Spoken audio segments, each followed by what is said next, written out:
Hello there, Winter Trainer here, welcoming you to Week 4 of the World Pokemon Federation. Now this week, we have a very nice battle. This one actually was against a very good opponent. It was 3-0. Staryu, coach of the... Oh no, Staryu is the team name, sorry. Yeah, it was a very exciting match with this team. Let's see. What is it? Oh yeah, Espelancer, coach of the Staryu. Sorry about that.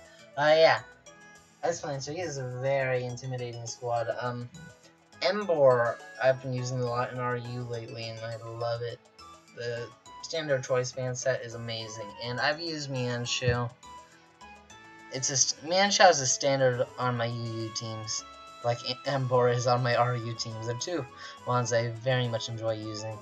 And also with the Rotom, which is able to take on ground threats, which is why I didn't bring my ground type. And most of all, the thing that scared me the most, besides the Embor was the top threat offensively, but defensively, that Miltank, I had nothing that could one-shot it. Nothing. At the best I could do was two-shot, and that was with a hammer arm from Metagross. So bulky. But let's get into this match. So right off the bat, looking at this team, I was like, why don't I lead it off with my Reuniclus? I can take any hit, pretty much. Except this a knockoff looks pretty scary here. He goes for the U-turn, which towards the beginning I definitely misplay with Magneto. Taking so much damage, and I should probably just have switched out there and not taking the U-turn on him. What do I go for here? I go for the Psychic. And it does good damage, but actually really nice damage. But it's not exactly a point where I can stay in and comfortably take a hit. Except for the Volt Switch I can take. And I knew that. It does quite a bit. It almost puts me in range that I'm gonna die from any attack. And I think right there I went for an Energy Ball. Not gonna do much to this Gardevoir.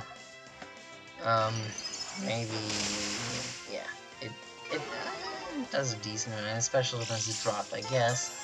But I'm taking unnecessary damage on Magneto here and getting it down.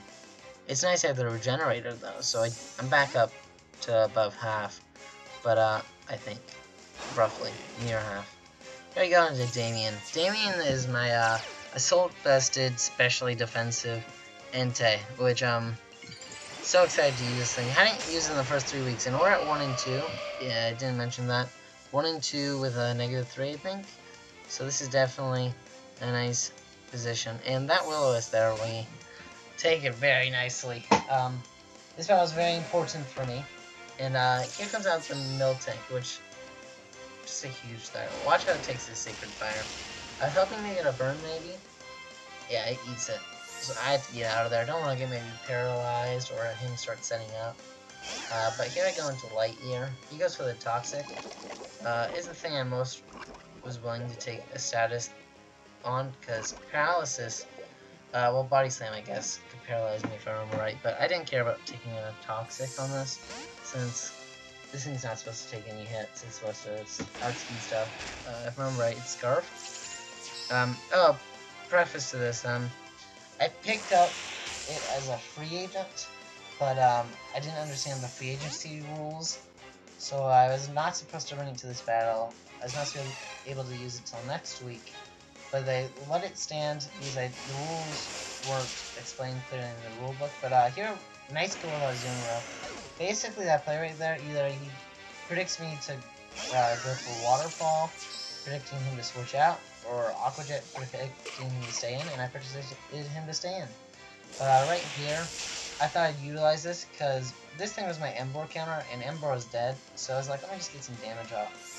And I start getting some nice waterfalls off. But back to the Rotom Cut, they just let me use that stand because the rules weren't well explained in the rule book, so They just gave it to me, but now I know for the future, and they'll explain the rules better. But here with Azumarill, we're just getting some nice damage off. He's doing switches, predicting me to switch. I'm just trying to sack off my Azumarill, and now I'm getting some nice damage off on his team. Right here, I think I went for another waterfall, maybe? Yeah, knockoff would have been nice there, but I didn't predict him to switch. And if going for a U-turn, I predicted to take damage from it. I think here I go for the knockoff. So I'm just trying to sack off this Azumarill. Honestly, no, I go for the play rough. To make sure he can't get up high health. I'll keep it down relatively low. Because when I switch something else in, I want to be able to do damage to it. Oh, here we go for the knockoff. What does he have again? Oh yes, the chocolate berry. Very good to get that thing off there. And now he's down at low health. And now he goes for the counter. And now, I know, whatever I can go into can kill this Miltank, which is amazing. Miltank is such a huge wall. And this is a perfect switching for my Mega Lopunny. If I remember right, I just Mega Evolve and go for the return. I have the Fake Out. I haven't been intending to use that very much, which has definitely surprised me. Here I actually go for the Fake Out. Just in case. Yeah, just to get some damage off on something, I guess. I probably should have gone for the return there. But it didn't really matter, I got the kill. Here, let's see, I'll pause it. I'll just a second, let me get back to that point in the battle. Okay, now we're back. I forgot this wasn't as glorious as Showdown where you can pause it. But basically here I'm thinking, I'll just get off some damage, might as well. I don't really need this thing, but he's actually, Scarfed. If I, I think Scarfed. And so I was like, oh, too bad, I guess. I knew there's a possibility of him being Scarfed, but I'm like, I'll just get off some damage, and that was definitely a missed play. I don't think it mattered too much since Mega Lopunny didn't do much against the rest of his team. It is mostly for Miltank and maybe getting some damage off here and there.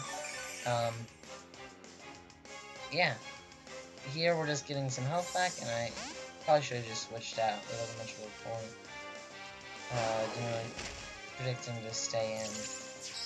But here we go into Damien, and Damien can take hits like a monster. Watch how it takes his Bug Bite. Nothing. Oh, thank you, Damien. And now I realize he just needs to get some damage off here since this thing is so bulky. And I just knock him out with a Sacred Back. And here's Damien showing off his mad skills. Damien is so great. I love this thing. Bulky Entei. It can do some nice damage. Here he goes into Maytag, the Rotom Wash. I get out of there. I have no business being there. Yeah, I can take a hit. Maybe go for 2 extreme speeds, but Entei still has some value in this match. Definitely very valuable. Here we take the Hydro Pump, and it does a lot of damage. Maybe we get our leftovers, yeah. And I'm pretty sure it's a roll, but if I live this or not, probably won't live it. But he goes for the Volt Switch. And I think here I still go for the Energy Ball. But, oh, just a second. Let me back.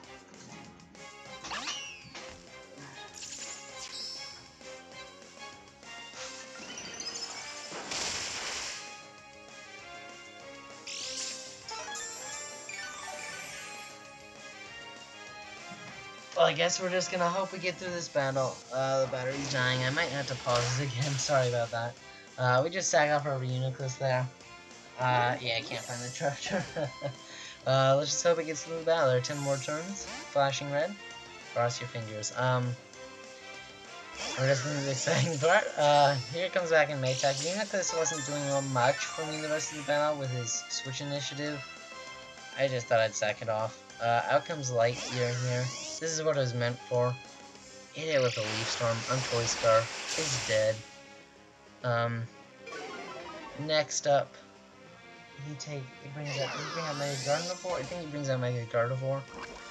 And Lightyear's putting in the work. It's giving me initiative. And right here, I just want to sack it off. I don't want my Entei to take unnecessary damage running my other mons, so I just start going for Leaf Storms to whittle it down. So I can try and get into extreme speed range, I think. is the plan here. And I survive. This was nice. I get to get off a little bit more damage, which is definitely nice. I think extreme speed still killed from the range of that. He goes for the wish, so I'm still alive.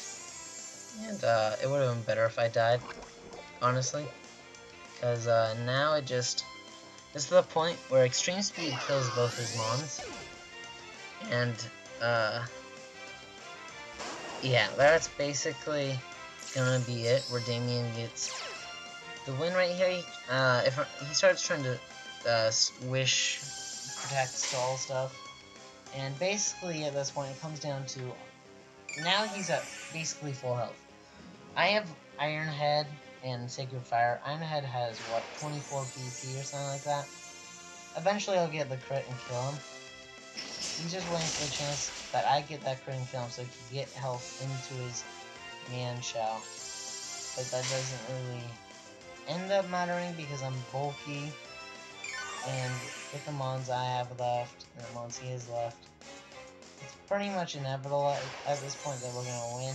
There's a chance, but it's really close. I can take any hit easily. I was hoping for maybe a burn here or there or a crit, and it's not happening. I start realizing there's no point to be going for Sacred Fires here. I just start hitting Iron Heads, and yeah, here we go. I just start cooking the Iron Heads. I think this one is the crit that finally happens that we were looking for. Iron Head. Dropped. Second kill for Damien, the crit. So now he's gonna get HP on his man shot. But Sacred Fire should just drop him right here. Or do I go for extreme speed? Yeah, extreme speed, I just drop him right here. And that's the match. Definitely a great match. It sucked that we had to run a Mo when we weren't supposed to, but it was still a great battle. Oh yeah, we had that Metagross in the back, and him being scarfed, we were scarfed too. If he had scarfed himself into knockoff, he had a chance. But even then, I think we had the game of the bag at that point. But it was a nice 2-0 win by us. GG to Espelancer, and now we're in a good position. We're 4th in our conference, 3rd in our division, I think. Yeah, 3rd in our division, 4th in our conference, 2-2, and we're on a roll. We'll be facing the Chicago Cub Chews, I think their name is, coached by Yuma, and that's going to be a very great match. If we can get that win, we can assert ourselves as number 3 in our division. Otherwise, we'll drop to number 4. But we could even jump up to number 2 with a nice win by us. Let's say we got a 6-0, and the person in front of us, the 2 people in front of us both got 6-0'd. We'd be in first. That's the only scenario where we jump up in our division. We have to get a 6-0, and one of our opponents need to get 6-0'd. But yeah, great match. Talk to you guys later. Bye!